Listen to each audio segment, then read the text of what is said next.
So, today I want to talk about the issues of heating that tenants will often experience while living in apartment buildings in major cities. The issue around heating is really a tale of two temperatures. There's an issue of cold, where a lot of people struggle in finding warmth and heat in buildings where boilers are often neglected or old or faulty, and landlords generally don't solve the issue. And so I want to talk about that. But I also need to address the flip side of that, where a lot of major cities have an issue of an abundance of heat, where certain buildings end up producing too much heat and create quite a different scenario in which people end up having to open windows in the middle of the winter in order to address how hot their apartments and building are. And then you kind of get a middle ground where sometimes the equipment's so faulty, you'll get apartments right next to each other where one has heat and one doesn't, within the same building, within the same structure. So, with that said, let's jump into what we're looking at. Starting with the cold. Every year, every major city will more or less have a variation of what I'm about to show. City reminds landlords and tenants about requirements of Chicago heat ordinance during extremely cold weather. And it'll say things like the Chicago Department of Buildings enforces the heat ordinance, and the heat ordinance mandates that during these times and these days that temperatures have to be maintained at this level. And that the Department of Buildings encourages residents to first contact their landlords when they have no heat or adequate heat, and then call some sort of number or contact the city after the fact. And so in these cases, you always get these like city ordinances that require that heat is given.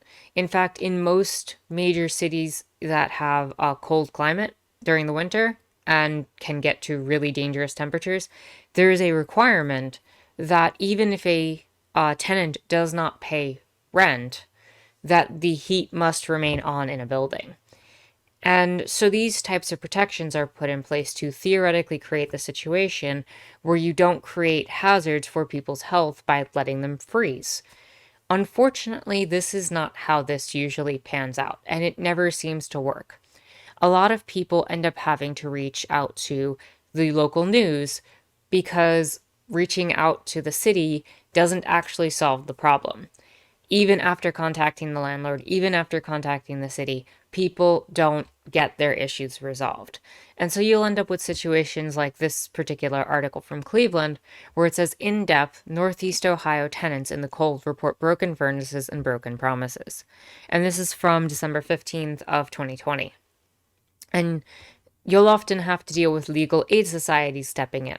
So it says the Legal Aid Society of Cleveland reported that landlord-tenant issues are on the rise, with more tenants dealing with heating problems as we head closer to the official start of winter season on December 21st. And so people are contacting News 5, reporting that they've been dealing with no heat or hot water for several weeks. You get these situations that are quite similar to this across the board. And this is in a tenant landlord situation. But a lot of these can get exacerbated in public housing where the city kind of just pushes that to the side, or whoever's responsible for dealing with public housing, because they don't see it as a high priority situation, just push that to the side while they're still getting their kickbacks from the city and making the money they do off of having these often rent stabilized places that are again becoming more and more increasingly hard to find, as places would prefer to pursue renting at a much higher price through places that provide for higher rents and not wanting to take care of people in poorer areas. Generally speaking, you see this more in poorer neighborhoods. You end up with a situation where this woman is talking about, I have to boil 3 pots just to wash my kids and bathe them for school. Then I boil water just so we can wash our hands so we can use the toilet. I didn't really think that some would take advantage of me and my 3 kids like this. Basically, you end up having tenants buying space heaters or really going for much more dangerous options, which I will talk about with the next clip I'm going to show. And so somebody else says, I'm supposed to be in this cold house, me and my grandbaby. I mean, I don't know what to do. Pay my rent and still sit in the cold? And the unfortunate reality is you still have to pay the rent if you're a tenant in this situation.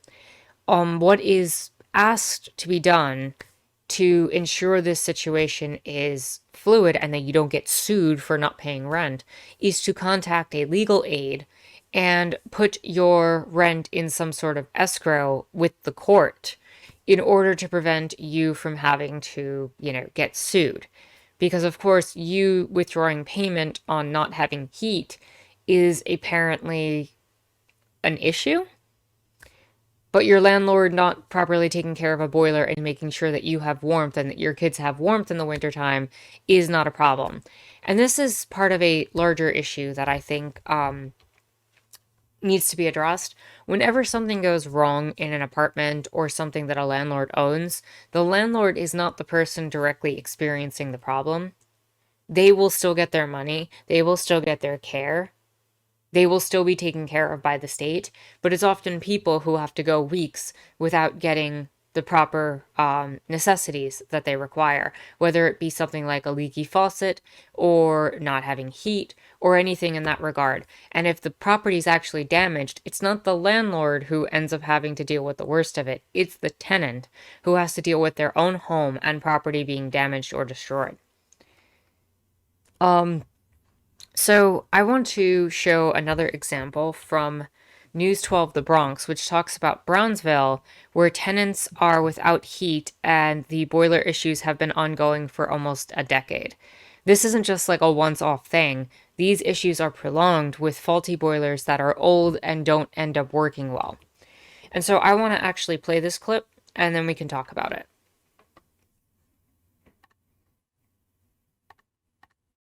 Well, tenants in a Brooklyn apartment building are without heat this winter and on this night that we are in a cold blue. So due to what they say is a lack of repairs being made to their boiler, they've been in this situation. And now News 12's John A. Caldwell has all the details on what the tenants are demanding from the building's management company and from the city.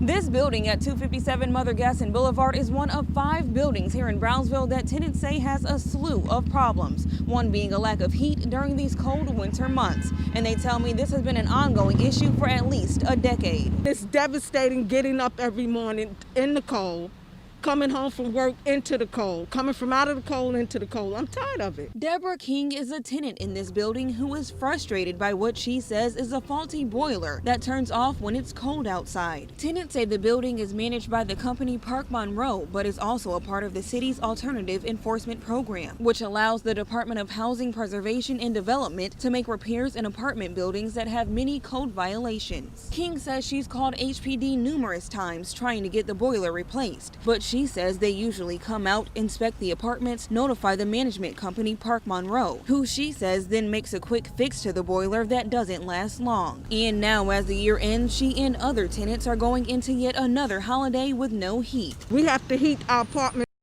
And I just want to point out that what ends up happening in these situations is people do often get that kind of runaround, where you end up with a situation where they contact the proper city authorities. The city authorities pay lip service to the management company. The management company comes in and does something vague enough to make it look like they're actually working hard, and then is able to file with the city that they fixed the thing, and then the next time it happens, it's a new complaint.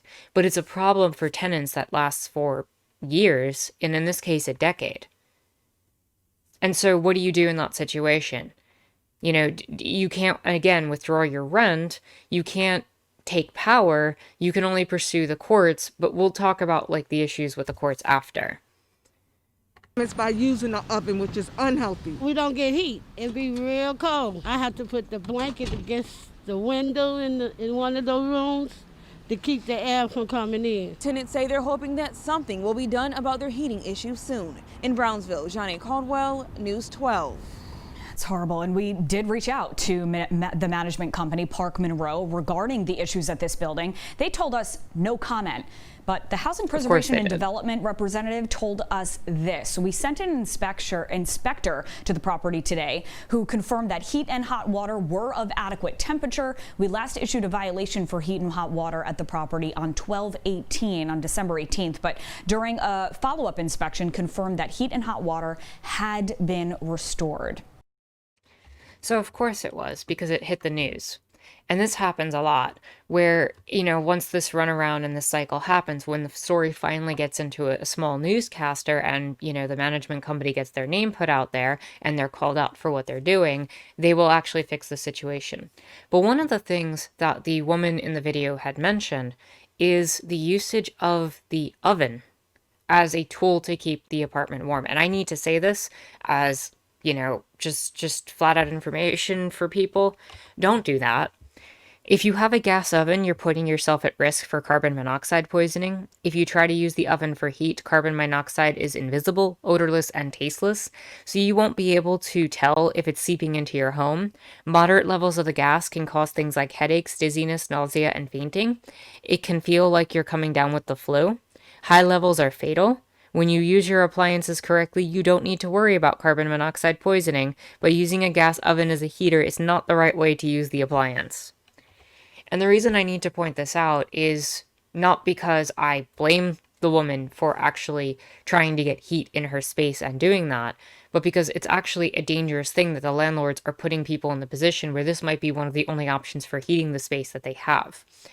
And I don't even need to or have the energy to go into the full extent having this type of carbon monoxide issue could present for children who are trying to go to school and learn and are dealing with headaches, dizziness, nausea, and potentially fainting when they exist in a space where a landlord is refusing to fix a boiler that has been broken for 10 years. So getting back to some of the issues with this, again, the requirement of seeking out a news broadcaster to fix this, the idea of having to put blankets in your windows, of doing all these things so that you don't freeze out, of tenants having to buy space heaters and buy alternative methods to heat their apartments when it's supposed to be within their contracts. And that doesn't even bring up the legal component, where, again, if you withdraw rent and you get sued, you can actually make it more difficult to actually move to other spaces because landlords can put you on a list that prevents you from getting into other spaces because of your situation. And any sort of court order against you is going to make it even more difficult for you to get into other buildings. But oftentimes people can't actually get into other buildings and don't have a choice for a number of different reasons. And so what they end up suggesting is that you contact, a housing court. Like in New York City, they'll say contact your housing court. But that means taking days off from work. That means maybe not being able to pick up your kids from work. There are a lot of situations that aren't taken into account. And one thing I want to point out, this small perk that we have found during COVID times is that because of the way emergency cases are being handled in courts, people can now call in their complaints and have their cases handled from home. And I think this is a system that we should be advocating for more across the board so that tenants don't have to, run to a court appointment and a date at a specific time. They can call in their appointments and maybe schedule it around their work schedules so they can actually take care of these issues without having to address the media. Because the media, while important and playing a really crucial role in all this, just feels like it's a step that people shouldn't have to take to get this across the board. But I, again, also advocate for putting this on social media, getting it out there, shaming the management companies, shaming the people who are not providing heat for their people, and make sure that those names get out there so that people actually try to do something about it and band together with your other tenants in your building and your community to speak out against this. So that's the tale of the cold side of the tale, the side where people are not getting enough heat. But what about the flip side? There are also a number of buildings within these cities where you end up with a case where it's way too hot. And this actually has an interesting implication within our current lived reality.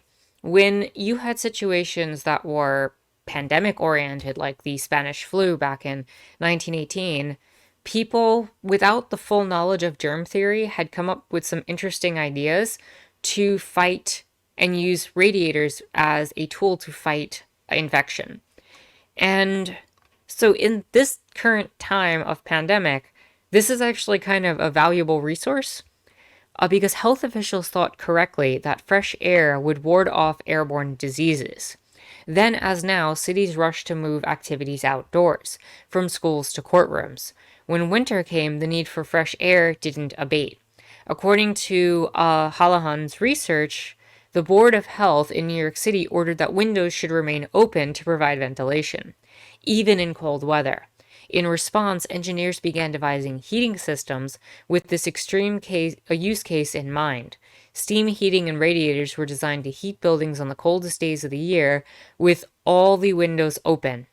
Anybody who's thrown their windows open in January with their apartment when their apartment is stifling is an odd way replicating what engineers hoped would happen a century ago. So specifically during pandemic, this is actually interesting and kind of a good thing. But in general, this has been a major issue within cities and parts of, apartments that have had this issue. For one, that you can actually get temperatures that are dangerously hot, and opening the window can create a situation where the building just keeps pumping heat, and it's not only a waste of energy, but it ends up pumping more heat trying to get the apartment to a certain temperature, and it ends up just creating this system of waste and harmful environment of people being uncomfortable with how warm it is. It's not uncommon for a lot of people, quite from the opposite of having to bundle up, to be dressing in tank tops or wearing summer clothes in the wintertime while they're in their space. And you get articles like this one, 7 ways to fix an overheated apartment in New York City. Also, can we just talk about just for a second that you have this idea that rentals in Brooklyn under $3,000. I'm sorry, I see stuff like that and it's so expensive living in cities. If you live in an an older apartment, you'll get these issues.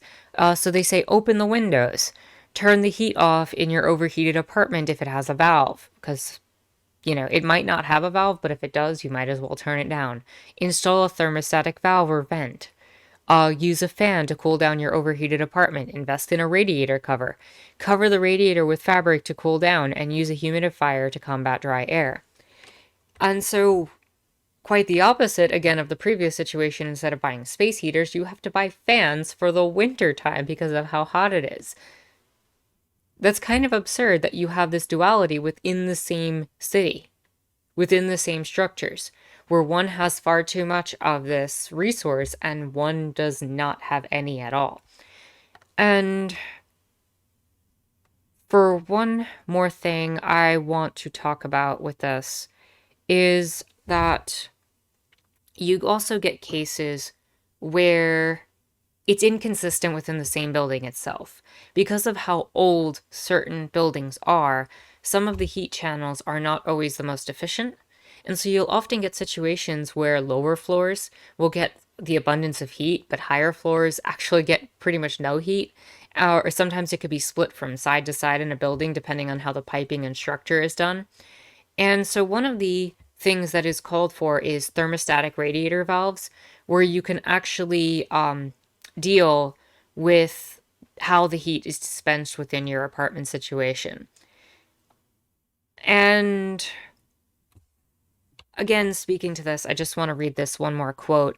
At the beginning of this year, my building decided it was time to invest in some improvements. While oil prices vary, being more affordable some years than others, residents have long wanted to curb energy waste and improve heat efficiency in an effort to be more eco-friendly and economical. Again, this is both an environmental issue and a cost issue. Plus, we've also had some long-standing complaints of overheating or lack of heat from several shareholders, which had to be addressed. Simply put, we need to overhaul the heating system in our building, which turned 100 years old last year, or else it wouldn't make it to its next centennial. So the story of heating in a lot of the apartment buildings in major cities like Chicago, New York. You'll see this in Boston, Philadelphia, Cleveland, especially in these winter climate based cities in the north. You end up with these situations where it's a tale of two temperatures: the cold, where boilers are not working, where people are struggling with space heaters, and the hot, where people have an abundance of heat to the point where they're opening windows and having to run fans. And then again, the weird, bizarre reality where some heating systems are so messed up that some tenants are existing in one reality and other tenants are existing in another, and there's no proper infrastructure in place. The city does little to fix these issues, and it often relies on using newscasters to talk about what landlords are doing, because the landlords are not the ones suffering in these situations, tenants are.